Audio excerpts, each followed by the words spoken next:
مشاهدينا لسه مستمرين مع حضراتكم وهي والحياه. اسمحوا لي ارحب بضيفي اللي منورني في الاستوديو لايف كوتش عماد غنيم، استشاري علاقات نفسيه واسريه وايضا تنميه مهارات. اهلا بيك يا كابتن. اهلا بيكي وصباح الخير. صباح الفل. يمكن لما بنقعد مع بعض الموضوعات بتفتح حاجات كتير. صحيح. كل مره بنبقى متفقين نتكلم على حاجه تلاقي الحاجات بتجيب بعضها، بس الحاجات المهمه جدا احنا دخلة الشتاء بتبقى عامله فايبس كده في الجو ان هي فيها اكتئاب.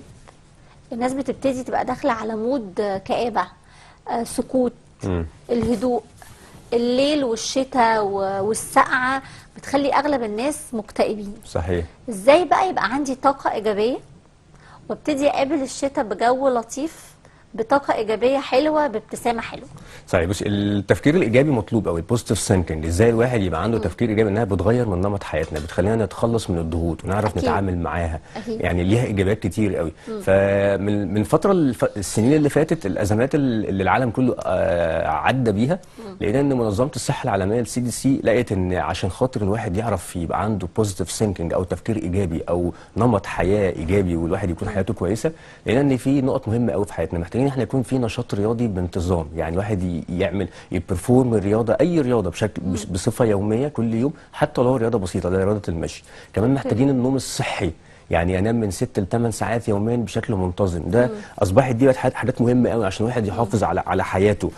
كمان محتاجين اللي يكون الطعام صحي، يعني اللي هو الهيلثي فود، اللي هو زي الواحد مش باكل وخلاص، لا، يعني مش بس ان احنا بناكل اكل صحي علشان صحتنا تبقى كويسه، لا كمان عشان مزاجنا يبقى كويس. بالظبط، عشان المود والحاله المزاجيه.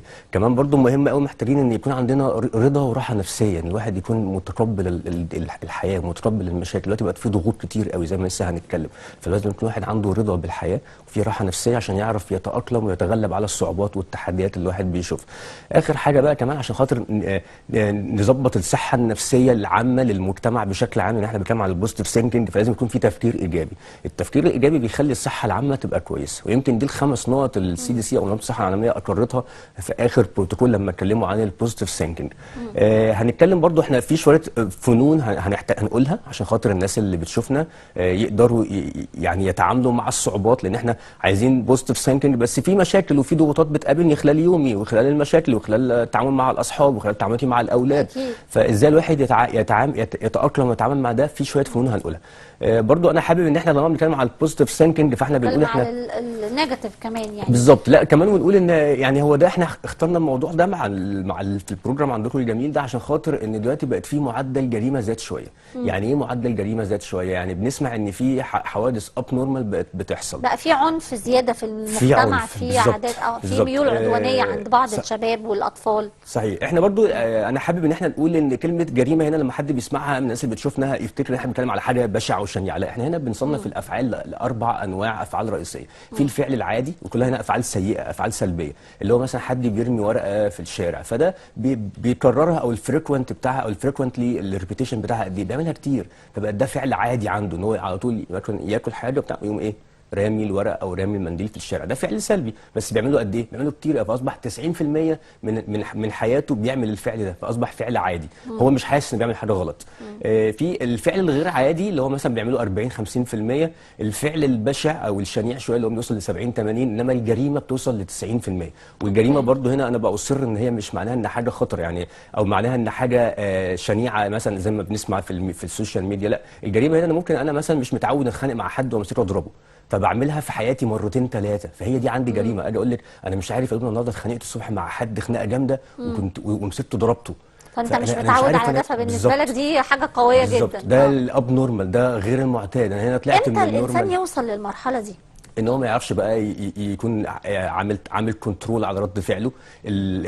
في حاجه وصلتني ودخلتني في الحاله دي. هنتكلم عن ان احنا ممكن يكون في حاجات سلبيه كتير قوي حصلت في حياتي هي اللي دخلتني اللي هي بنسميها مسببات التفكير السلبي. الحقيقه انا كتبتها برضه، حابب اقول عشان ما ننساش منهم حاجه. طبعا رقم واحد بيبقى احنا بعدنا عن ربنا، ده رقم واحد.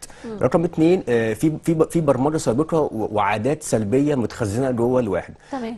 رقم ثلاثة، عدم وجود هدف محدد في حياتي، يعني دي بتاثر على المود وبتاثر على النمط بتاعي وبتاثر على حياتي بشكل سلبي. مفيش هدف، فبالتالي ماشي متخبط، فبالتالي ببقى اقرب للسيتويشن اللي احنا بنقول عليه. رقم 4، بيبقى فيه روتين سلبي الواحد بيعيش فيه، مفيش اي تجديد، مفيش اي كرياتيفيتي، فبتخليني مستعد للحاله اللي ممكن تحصل زي دي. في مؤثرات خارجيه سلبيه، يعني مثلا حد نرفزني، حد ضايقني، الاولاد عاملين لي ضغط، البارتنر بتاعي ما هوش احنا على وفاق قوي فانا متنشن على طول. برضو ان الواحد بيعيش في الماضي وفي الصدمات. احنا كلنا بيحصل لنا تروما قبل كده، بتكون مخزنه في السبكونشس مايند. لما بيحصل تريجر واستدعيها فببقى اكتر عرضه ان انا ادخل في السيتويشن اللي بيقولوا عليها. التركيز والتفكير السلبي برضو للاسف موجود. واخر حاجه الحاله المزاجيه المنخفضه، بيبقى المود مش حلو وحاله مزاجيه منخفضه، فللاسف الواحد بيبقى يخش في التفكير والحاله السلبي. الاقتصاديه وتاثيرها على تفكيرنا. صحيح. ده برضه أكيد واخر بيأثر. حاجتين بقى الصحه العامه السلبيه، يعني مثلا بنلاقي المجتمع كله بقى سلبي فانا كمان بنشد، ممكن تدخلك في التفكير السلبي. طيب خليني نقول ازاي اكون بفكر بايجابيه، ازاي اكون انسان ايجابي. ايه لو انا عندي مشاكل كتير وعايشه في ضغوط نفسيه، اكيد عمري ما هبقى انسان ايجابي. صحيح. ما هو انا اكيد مش يعني اذا امرت ان تطاع فامر بما هو مستطاع. صحيح. فانت ما تقوليش انت تفكيرك يبقى ايجابي وتبقى فاني وتصحى تقول للناس صباح الورد وصباح السعاده وصباح الهنا، وانت اصلا مقفول ومتضايق ومكتئب ونفسيتك تعبانه ومش مرتاح فازاي بقى انا احول انا نفسي اني اكون انسانه ايجابيه، واحول الطاقه السلبيه اللي جوايا والمشاكل اللي جوايا بشكل ايجابي، واقدر اتعايش معاها علشان انقل للي حواليا طاقه ايجابيه. صحيح. هو رقم واحد مطلوب مننا نعمل عكس اللي احنا قلناه في التفكير السلبي. يعني لازم الواحد يكون عنده هدف في حياته، لازم الواحد يكون في عنده صحبه ايجابيه، لازم الواحد يكون قريب من ربنا، لازم طبعا. الواحد يكون في حياته احسن. أكيد. في بلان سواء كان شورت او لونج او ميديم لحياتي، بحيث ان انا مش عايش كده من غير هدف. الناس اللي حواليا تكون ناس ايجابيين، لازم يكون في تفكير ايجابي، لازم يكون في تركيز ايجابي للحاجات الايجابيه، ونبعد خالص عن الاجواء السلبيه. والعكس بقى هنا في ايه؟ ان احنا لما يكون في حاجه سلبيه تيجي في دماغي من الصدمات اللي حصلت لما كنا بنتكلم على التفكير السلبي والدواعي، هنا امحيها ازاي؟ لو احنا قاعدين كده وانا افتكرت صدمه قديمه مع مثلا حد من اللي بيشوفنا دلوقتي، كل شويه يجي له تريجر لحاجه قديمه حصلت وصدمه حصلت له، ازاي يشيلها؟ ان هو نغير من المود. اغير من المود ازاي؟ بدل ما انا مثلا كنت قاعد كده بتفرج على التلفزيون او قاعد بسمع حاجه، اقوم اغير المكان بتاعي خالص واغير الحاله بتاعتي، اشرب حاجه انا بحبها، اقوم اشوف مثلا بشرب نسكافيه، بشرب الشاي، اشرب حاجه انا بحبها بتغير لي المود بتاعي. اتكلم مع حد اكون انا بستريح للكلام معاه، وغير المكان وغير الحاله اللي هي الهابت. يعني مثلا لو كنت مثلا بسمع مثلا ميوزك واتقفلت، فانا خلاص دي ما بقتش حاجه مناسبه، ممكن اقوم بقى اشغل قران، اشغل فيلم، اشغل حاجه ان انا يعني اغير الحاله بتاعتي اللي انا كنت بعملها. كل ده بيحولني من الحاله السلبيه للحاله الايجابيه. وطبعا نبعد عن وسائل الاعلام السلبيه. يعني كتير قوي الفتره اللي فاتت كانت ناس تقولوا لي يا كابتن عماد، ده كل ما افتح التلفزيون حالات الوفاه وحالات الاصابه وحالات الوفاه. طب انت قاعد قدام التلفزيون ليه ساعه كورونا وانت من النوع اللي بيحصل لك اكتئاب او ديبريست لما تسمع اخبار سلبيه؟ فيقول لي ما هو ما فيش غيرها. طب ما احنا نغير بقى الحاله، قوم بلاش نتفرج على الاخبار خالص، يعني نطلع من ده عشان خاطر المود والحاله النفسيه والمزاجيه. صح. فبقت هي دي بقت مطلوبه قوي عشان الواحد يقدر يغير من نفسه. طيب الافكار الغريبه بقى المنتشره في الميديا وتاثيرها على البيوت وحالتنا النفسيه، مهارات التفكير الايجابي فيها ونعلمها لاولادنا ازاي؟ بص، لازم الواحد بالنسبه للاولاد والاطفال، احنا لازم الاول في شويه رولز لازم نعرفها عشان خاطر نخلي عندهم يعني مثلا لما الام بيبقى عندها ضغوط نفسيه مثلا، تمام. ده بيأثر بالايجاب جدا على حياه ولادها. صحيح. وتبتدي الولاد نفسيتهم تتعب، يبقوا متوترين، يبقوا قلقانين. مجرد ما الام تزعق شويه تنفعل في البيت، بتفضي بقى عصبيتها في الولاد، فالولاد ده بينعكس عليهم وعلى تصرفاتهم مع اصحابهم في المدرسه. صحيح. فاحنا هنا الاساس الاسره. انت الاسره علشان الست عندها ضغط نفسي نفست وزعقت في ولادها، فالولاد راحت طلعت ده بميول عدوانيه في البيت. طب انا هي بقى تعالج نفسها ازاي عشان تتجنب ده مع اولادها؟ لازم يكون عندها وعي كافي. طبعا لازم يكون عندها وعي كمان تكون عارفه ان ده مش بيأثر على الاولاد بس لما انا ببقى متنشن وبتنرفز عليهم، ده بيأثر عليهم وبيأثر عليا انا. يعني انت هتلاقي اليوم بتاعنا احنا نفسه بيبوظ لان انت اتنرفزتي وضايقتي نفسك، فبقى المود والحاله المزاجيه والنفسيه ما بقتش احسن حاجه، بقت العكس، فهتلاقي اليوم كله بيبوظ منك. فاحنا بس هنقول لها لو هي بتشوفنا دلوقتي على 4 حاجات، نقول لها الاول فوائد الحاله الايجابيه ايه، عشان هي تبقى عارفه ان في دوافع. احنا بنعمل عمليه موتيفيشن، لما نبقى احنا عارفين ان في فوائد للتفكير الايجابي زي اول حاجه ان هو بيخفف ويزيل التوتر ويزيل الضغوط، ده رقم واحد. يبقى انا لو عايز ان انا اشيل الضغوط والتوتر يبقى لازم افكر ايجابي واتعامل بشكل ايجابي مع الاولاد ومع كل اللي حوالينا.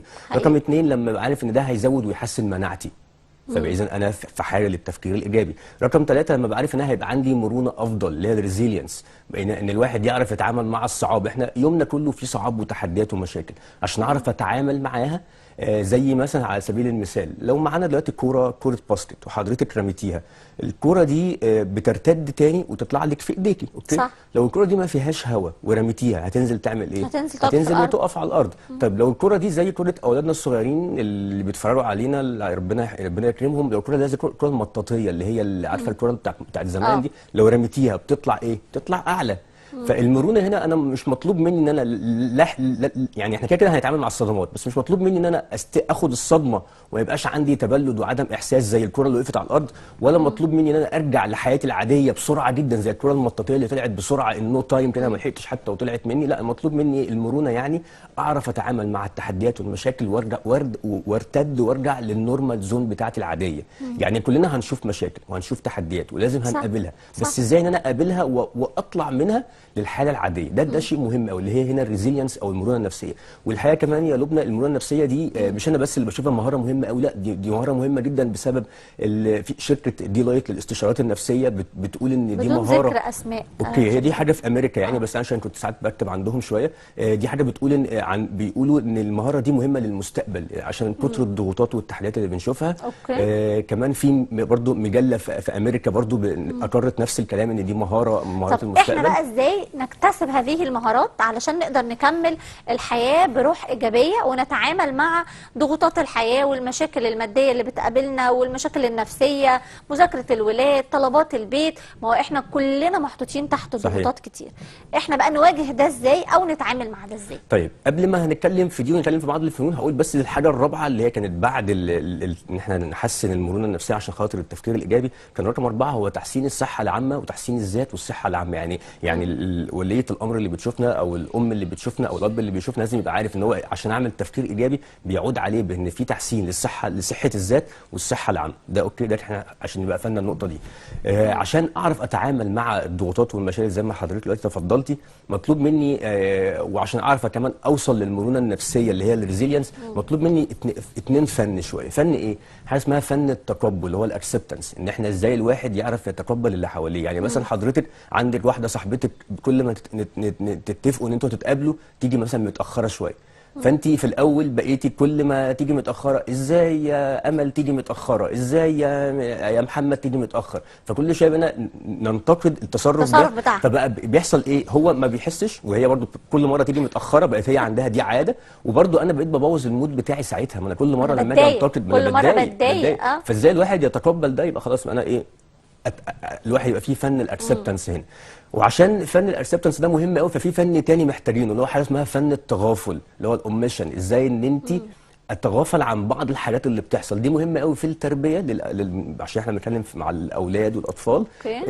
فن التغافل ومهاره مهمه قوي في العلاقات الاسريه مع الزوج او مع الزوجه، اللي هو تشوز يور باتلز، اختار المعارك بتاعتك. يعني مش كل ما يحصل موقف انا اقف واستك واقول احنا ازاي عملنا كده وليه عملنا كده. لا، فن التغافل ان انا الواحد بيطنش، يعني الواحد ازاي ان هو يشوف الحاجه اللي بتحصل ومش كل حاجه اقف عندها. يعني لو كل اكشن هقف مع الاولاد الصغيرين، كل اكشن سلبي هقف معاهم واتكلم معاهم ونبقى في نيجوشيشن، هيزهقوا، مش هيستقبلوا مني تعليم بقى خلاص، وهيزهقوا وهيملوا، وهفقد انا كمان الحوار معاهم. يعني هتلاقي لو في مره هيتعلم اصبح من كل مره اقعد هو مش هيفتكر بقى انا كل شويه عامل بالظبط ضغط عليه. فده اصبح الفنين المهمين قوي عشان خاطر الواحد يوصل للريزيلينس والمرونه النفسيه.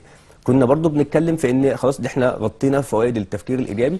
عايزين بالنسبه للاولاد الصغيرين بحب قوي ان احنا نتكلم معاهم ونشاركهم الحوارات. دايما ما نبقاش احنا قاعدين في وادي وهم في وادي تاني. صح. لا، نشاركهم. كتير قوي يقولوا لك يا لبنى ده ابني صغير، ده مثلا ده 4 سنين و5 سنين و3 سنين مش فاهم. لا، اتكلم معاه. اللاواعي هنا شويه ليه في كونكشن وفي ترابط، ويقدر يوصل له اللي انت بتتكلميه، وهتلاقيه بيرد عليكي بنفس اللغه. مع بعض نبتدي نتعلم. وحقيقه فعلا كلمي اي طفل صغير كانه حد كبير، انا بقول لك هينتبه معاكي وهيركز معاكي وهتلاقيه بيتجاوب معاكي وبيقول كلام انت مش متخيلاه. حقيقي ده حقيقي. الاطفال الصغيرين اللي هم مش بتتفاجئي بيفهموا اصلا من كلامهم بالظبط. ورد فعلهم بيقولوا ايه. بالظبط. فاحنا ازاي ان احنا نتكلم معاهم ونستمعهم نديهم فرصه يتكلموا؟ لازم نحط لهم الرول موديل في حياتهم او قدوه، لازم برضو يكون في قدامهم حد كويس، يعني كنت انا او باباهم او خالهم او خالتهم حد عايزين نبقى كويس عشان خاطر نبقى زيهم، فلازم يكون في قدوه او ايديال بيرسون في حياتنا أكيد. عشان خاطر الواحد يحاول يوصل له. كمان برضو الواحد يعرف يتعامل مع المواقف معاهم زي ما احنا كنا بنقول، دي مهمه قوي في حياتنا، وندخلهم في الجيمز اللي هي بتعلمنا التيم وورك، وان احنا الواحد ازاي يتشارك معاهم ويدخلهم في مواضيع تطلع منهم ببوزيتيف ثينكينج، ازاي يفكروا، ده بتبقى مهمه قوي بالذات للاطفال. روشتة بقى تقولها للامهات وللسيدات وللرجال ان هم ازاي يحولوا تفكيرهم من سلبي لايجابي علشان يقدروا يكملوا الحياة بنفسية سوية ما تأثرش على أي طرف من الاتنين ولا على الأولاد. طيب رقم واحد لازم نتجنب الحوارات السلبيه، ان الواحد احيانا بيبقى فيه افكار سلبيه ومواضيع سلبيه بتيجي في بالنا، لازم الواحد يعني يتغاضى عنها ويبطل الحوارات السلبيه. ازاي؟ زي ما قلنا بنغير الحاله والمود المزاجي الحالي دلوقتي لما بتحصل حاله سلبيه، سواء بقى بغير الحاله المزاجيه، بشرب حاجه، بسمع حاجه، وات ايفر، اعمل اي حاجه تغير لي الحاله والمود المزاجي اللي بيبقى فيها حاله سلبيه. ما اسمحش للصدمات والمواقف السلبيه اللي حصلت لي انها تاثر عليا، عشان ما تاخدنيش في احيانا كتر التراكمات هي اللي بتخليني خلاص بقى ازهق من كتر ما انا انسانه ايجابيه، وابتدي اتجه ان انا خلاص بقى اطلع شويه السلبيات اللي انا دفناهم من زمان. صحيح. وخلاص بقى نتخلص منها بقى، ده بقى نتخلص يتعمل ايه فيها؟ من كل سلبيه. السلبيه بتجيلي ازاي؟ المواقف والصدمات اللي حصلت لي دي، حصلت لي ان انا كنت قاعد ومره واحده فكرت في الموضوع ده، فانا اشيل ده من دماغي ازاي؟ بان انا اغير الحاله بتاعتي، اقوم خالص. يعني انا كل دي افكار او تريجرز بتحصل لصدمات حصلت في دماغي، فانا اللي بستدعيها، فانا برضو اللي هشيلها، محدش هيشيلها لي. احنا هنا بنتكلم على مؤثرات داخليه غير المؤثرات الخارجيه.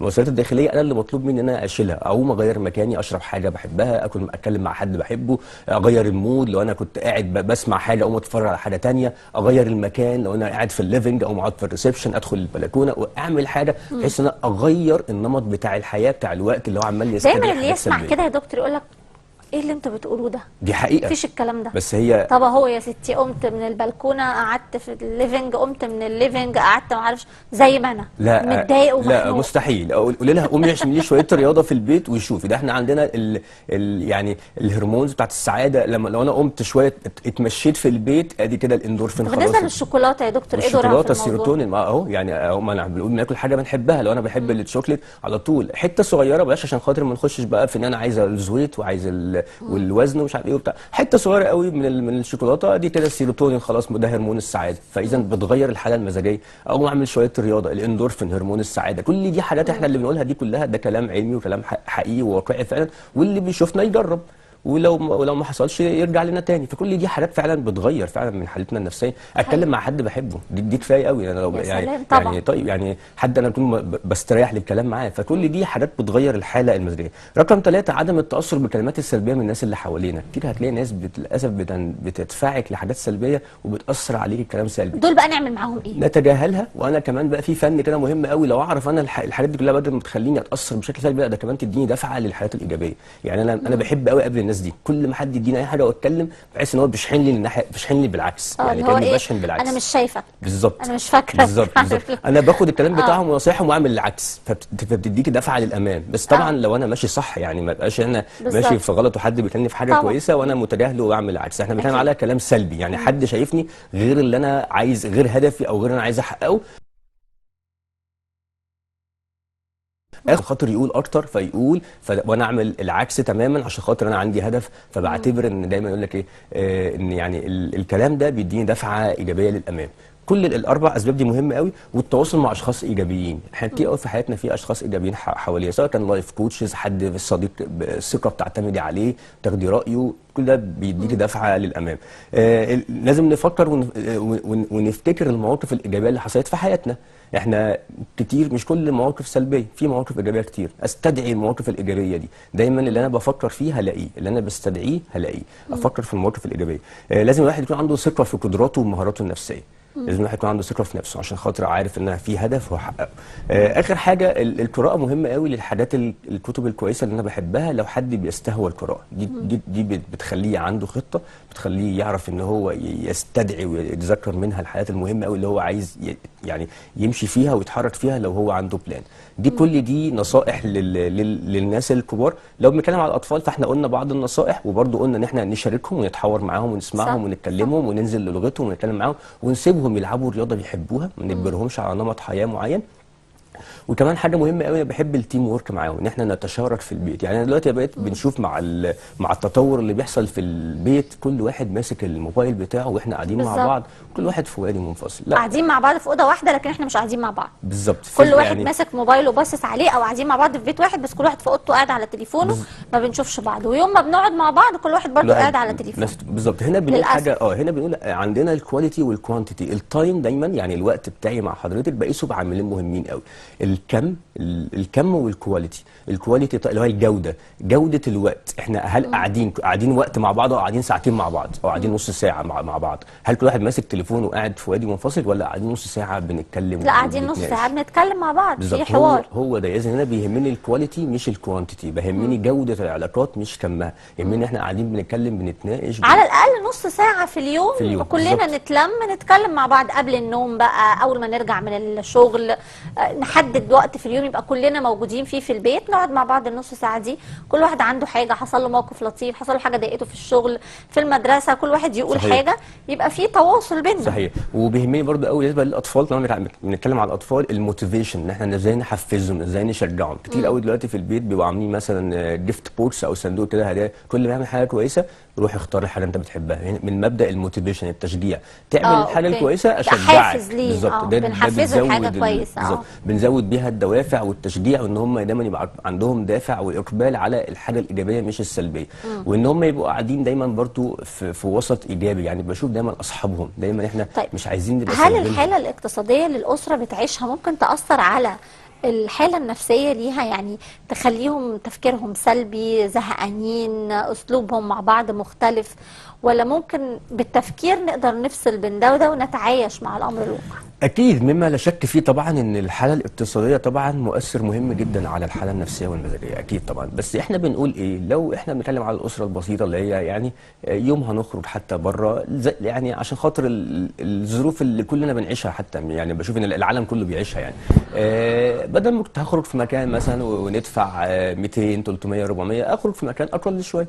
بلاش، احنا ممكن ابسط نفسي بالخروج من غير ما نقعد في مكان خالص. يعني ممكن اعمل بعض الاعمال الايجابيه اللي هي ما تؤثرش بالسلب على الناحيه الاقتصاديه. لان احنا يعني مش لازم كل ما اخرج، ده احنا دلوقتي حتى لما يعني مثلا لو انا عايز اجيب هديه لحد او كادو بسيط، مش لازم حاجه كبيره، ده ممكن بورده صغيره، ممكن بكلمه كويسه. يعني ان انت ترسمي الابتسامه على الطرف الثاني، ده ممكن بحاجه بسيطه قوي، ودي كمان فيها ثواب كبير. يعني تبسمك في وجه اخيك صدقه. اذا لما الواحد يرسم الابتسامه على الطرف الثاني وعلى الاسره بشكل عام، دي فيها كمان ايجابيه ليا وليهم، بنحسن يعني العلاقات. الحقيقه اتمنى ان كلنا نعيش بحياه بطرق ايجابيه، تفكيرنا يبقى ايجابي كده، ماشيين نوزع الطاقه الايجابيه على الناس كلها، نصحى من النوم نقول صباح السعاده وصباح الحب وصباح الورد وصباح الهنا ونبقى مبسوطين. ويعني اتمنى السعاده لكل الناس، وليك يا لايف يا كابتن عماد. طبعا كابتن عماد غنيم لايف كوتش واستشاري اسري ونفسي وعلاقات وتنميه مهارات. بشكرك شكرا جزيلا على وجودك معانا النهارده. يعني كميه الطاقه الايجابيه اللي انت بتدخل تديها في المكان دي الحقيقه بتبقى جميله جدا. نورتنا ودايما ضيف عزيز علينا فيا والحياه. مشاهدينا بشكر حضراتكم جدا على حسن المتابعه، استنونا حلقه جديده هي والحياه. تحياتي لبنى عبد العزيز.